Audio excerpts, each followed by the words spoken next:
Hello दोस्तों। जैसे कि दोस्तों आपको पता है कि हम रिकवरी एजेंट्स की वीडियोस डालते हैं, उनकी रिकॉर्डिंगें डालते हैं कि ये कैसे कस्टमर से बात करते हैं और कैसे ही कस्टमर को ये थ्रेट देते हैं और मतलब कि पूरा कस्टमर को मेंटली हरासमेंट कर देते हैं ये। तो इनसे हम कैसे निपट सकते हैं या इनसे कैसे बच सकते हैं? बचना कह नहीं सकते, निपट ही सकते हैं इनसे। तो पहली बात तो ये है दोस्तों कि कभी भी रिकवरी एजेंट्स की कॉल आती है तो आप उसको फ़ोन को काटो मत। जो मेरा पर्सनल तजर्बा ये है कि आप इनसे जितना डरोगे ये उतना ही डराएंगे आपको। देखो, अगर आपसे ये फ़ोन करते हैं, पहली बात तो ये फ़ोन ही करेंगे, देखो ठीक है ना। फ़ोन करते हैं, इनका फ़ोन उठाओ, कॉल पे कॉल आते हैं मेरे को पता है। तो एक भी कॉल इनकी मिस मत करो, सभी कॉल उठाओ, बेझिझक होके बात करो इनसे। जो भी बात करते हैं ठीक है, जो भी अपना ये बताते हैं कि ऐसे ऐसे ऐसे। तो पहली बात तो आप इनसे बिल्कुल डरे और घबराए मत। और इनका पूरा जैसे ये बात करते हैं वैसे ही आप बात करें इनसे। सबसे पहले जब भी आपको कॉल आती है तो आप उनका नाम ज़रूर पूछें। जो ये रिकवरी एजेंट, तो पहली बात तो ये अपना सही नाम तो बताते नहीं है, सीधी सी बात ये है। और दूसरी बात, आपका फ़र्ज़ बनता है लेकिन आपने नाम ज़रूर पूछना है। नाम इनसे पूछिए, कहाँ से हैं। और सबसे बड़ा झूठ तो ये बोलते हैं कि हम बैंक से हैं। सबसे बड़ी बात तो ये, बैंक बुक से कोई नहीं होता। ये फर्जी जो एजेंसियां बनी हैं, जो डीआरए के, पहली बात तो ये डीआरए के तो अनट्रेड ही होते हैं। डीआरए की तो ट्रेनिंग इन्होंने दी ही नहीं होती, इनको पता ही नहीं होता डीआरए क्या है। आधो को तो पता ही नहीं है कि डीआरए क्या होता है। और आपका लेकिन फर्ज बनता है उनसे पूछना कि आप कहाँ से हो और आपका नाम क्या है। और उसके बाद इनसे पूछना है कि आप किस बैंक के बिहाफ से हमें बात कर रहे हैं। अगर ये सब बताएं तो उसके बाद ही दोस्तों आप इनसे बात आगे स्टार्ट करें, वरना आप अपना पर्सनल डिटेल इनसे कोई भी शेयर मत करें, सीधा फ़ोन कट कर दो। अगर ये सब नहीं बताते ना कि हम कौन सी एजेंसी से हैं या कौन से ये तो बता देंगे कि कौन से बैंक के बिहाफ से बात कर रहे हैं, लेकिन एजेंसी ये बताएंगे नहीं। क्यों नहीं बताएंगे? इनको पता है कि हम पर केस हो सकता है। क्योंकि इनको पता है, क्योंकि ये बात करने का इनको सलीका नहीं ना होता दोस्तों।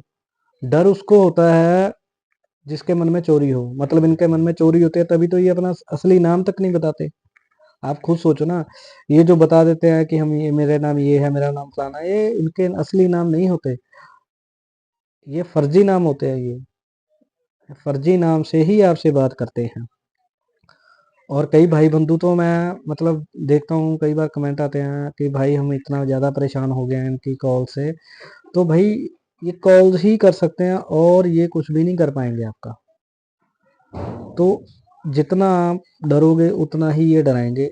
मैं हर वीडियो में आपको एक ही मैसेज देता हूँ कि भाई लोग, जितना आप इनसे डरोगे ये आपको उतना ही डराएंगे। क्योंकि इनका काम होता है कि ये कस्टमर को मतलब इतना माइंड से प्रेशर कर लेते हैं कि यार कस्टमर या तो मतलब समझ सकते हो, जो मतलब कंडीशन से निकल रहा है उसको ज़्यादा बेटर होगा। क्योंकि ये कस्टमर को इतना मेंटली टॉर्चर कर देते हैं कि यार वो हद मतलब हद हद से पार हो जाते हैं अपना। तो आपको यही मेरी सजेशन है। और ऐसे ही हम इनकी वीडियोस डालते रहेंगे, रिकॉर्डिंग डालते रहेंगे, जब तक ये चलेंगे। देखो, जैसे ही ये चलेंगे वैसे ही हम चलेंगे, सीधी सी बात ये है। क्योंकि डीआरए में हमें ये सब सिखाया नहीं जाता। जो डीआरए अकॉर्डिंग तो ये बिल्कुल भी अपनी रिकवरी नहीं करते। अगर डीआरए के अकॉर्डिंग नहीं करते तो आरबीआई के रूल्स तो इनके लिए कुछ भी नहीं है। सोचो, आरबीआई के जो आरबीआई की इन्होंने गाइडलाइंस, ये तो इनको तो पता ही नहीं होगा आरबीआई की गाइडलाइंस क्या है क्या नहीं है। तो पढ़ के तो आते नहीं है ये, सीधा आ जाते हैं, हाँ जी ये दो, ये दो, हमारा इतना है, ये बनाओ, तो जो भी है।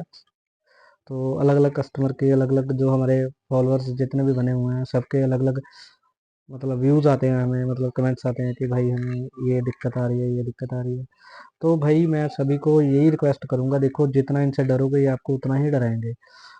बस कर ही यही सकते हैं और कुछ भी कर देख सकते हैं, सीधी सी बात है। मतलब निचोड़ है पूरा ये कि इनके जो बस में है, मतलब जो इनके हाथ में है। तो बस ये इस इनके हाथ में यही है कि कस्टमर को कैसे हम टॉर्चर करें, मेंटली हरास करें। मतलब कि मेंटली उसको इतना हरास कर दें कि उसके बाद बस ऑप्शन ही ना बचे। मतलब ऐसे-ऐसे ये कस्टमर को मतलब अपने जाल में फँसाते हैं, या कुछ भी लगा लो। ब्लैकमेलिंग सबसे ज़्यादा होती है इसमें। ब्लैकमेलिंग इन द सेंस कैसे रिलेटिव्स को कॉल करने, सबसे बड़ी बात तो यही है। साले नंबर पता नहीं कहाँ से ले लेते हैं। मेरे खुद के साथ ऐसा सब कुछ हुआ है। तो रिलेटिव्स को कॉल, और इसमें सबसे बड़ा रोल रिलेटिव्स का भी होता है, या फ्रेंड सर्कल का भी लगा लो, क्योंकि उनसे ही ये मतलब एक तो होता ना कि जैसे कि मेरे सर्कल में तो ऐसा है नहीं, वैसे सब बढ़िया है, लेकिन आपके जैसे होता है ना, हर एक का अलग अलग सर्कल होता है। तो भाई इसमें वो भी चीज़ ज़रूरी है। वैसे आपको टेंशन तो लेनी नहीं चाहिए मेरे हिसाब से इन सब की। कर ही यही सकते हैं बस ये, इसके अलावा इनके हाथ में कुछ नहीं लगता, और ये कर भी नहीं सकते कुछ। तो भैया और बंधुओं, इनसे डरे नहीं, इनसे घबराएं नहीं, इनका डट से मुकाबला करें। ठीक है। जय हिंद, जय भारत।